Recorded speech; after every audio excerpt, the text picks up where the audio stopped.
They thought they were safe, hidden deep in the woods, dug into fortified positions, with camouflage nets draped over their 88s and long-range howitzers. The German artillery crews had done this 100 times before. Fire, relocate, disappear. It was a deadly rhythm they had perfected across battlefields in France, Belgium, and now on the outskirts of the Ardennes.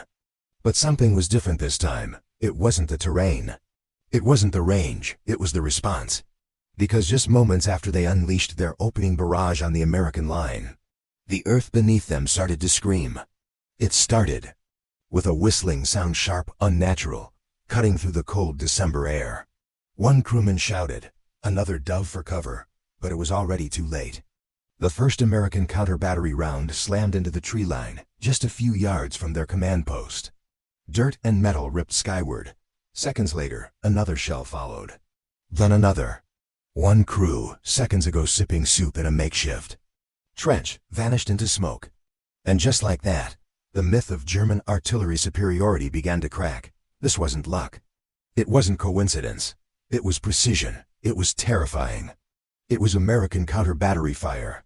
Behind every round was not just a gun crew but data, calculations, radar, sound-ranging equipment, and most dangerously, speed. The Americans had closed the technological gap. And now they weren't just reacting, they were anticipating. This was no longer a safe game of long-distance chess. For the Germans, it became Russian roulette. Because the moment they fired, the countdown began. 30 seconds, 60 seconds, 90 at most. Then the shells would rain down on them with brutal accuracy. And there was no hiding. In one documented case, a German battery that had operated undetected for weeks was annihilated just 47 seconds after firing.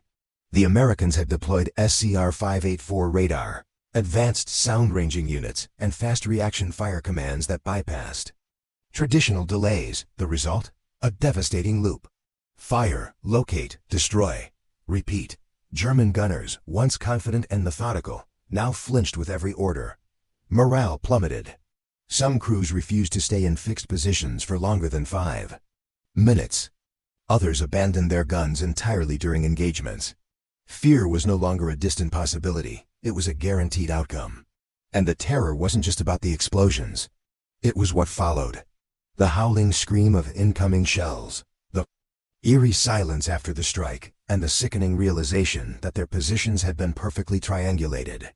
Survivors whispered about invisible American eyes watching from miles away. Paranoia spread. Trees were no longer trees, they could be concealment for sound detectors. Every puff of smoke risked detection. Every delay risked death. By the time January rolled in, German artillery commanders began issuing new orders. Limit fire to essential targets only. Not because they lacked ammunition, but because they feared retaliation.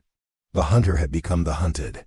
American counter-battery fire had become a psychological weapon as much as a tactical one, and it worked. What happened when the Germans tried to adapt? We uncover the shocking tactic they tried to use to trick American gunners, and why it failed spectacularly. Desperation drives invention. And in the winter of 1944, German artillery crews grew desperate enough to try everything. Some units dragged their guns deep into ravines, believing the elevation would throw off American targeting. Others began firing from random intervals, even using fake artillery sounds, recorded booms, played through loudspeakers to confuse the counter-battery teams. And then came the most bizarre tactic of all, using empty barrels filled with explosives and timed fuses to simulate real fire, hoping American gunners would waste shells on phantom targets. But it didn't work. Not once. The Americans weren't just listening. They were calculating, mapping, recording, analyzing in real time. Every round fired by the Germans was like lighting a flare in the night sky. It gave away position, trajectory, duration, and even the number of barrels. Sound ranging. Teams hidden in the trees of the Ardennes had triangulation grids down to fractions of a degree. Radar stations didn't blink. The delay between detection and counterfire kept shrinking. Minutes turned to seconds. German trickery couldn't outrun math and steel. And with every failed deception, fear turned to panic. One German officer wrote in his diary, "We are no longer the ones who haunt the battlefield. We are being hunted by ghosts with thunder." It wasn't just an American shell hitting the ground.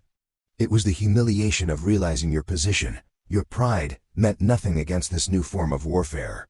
One minute you were firing confidently into the fog. The next you were watching your comrades vaporized, mid-command. Crews who had once boasted about their aim now counted every heartbeat between their shot and the American reply. In the forest, silence became sacred. Orders were whispered, barrels covered, radio signals minimized. But silence couldn't mask muzzle flash. It couldn't erase impact craters. And so, with every return shot, the psychological erosion deepened. Germans feared the American artillery, not because of its range, but because of its presence. It didn't need to be seen to be felt.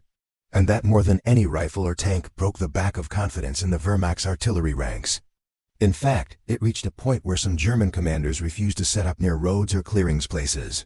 American fire direction centers favored for zeroing.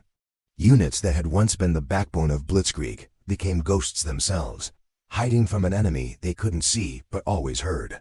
The American counter-battery wasn't just an answer, it was a message.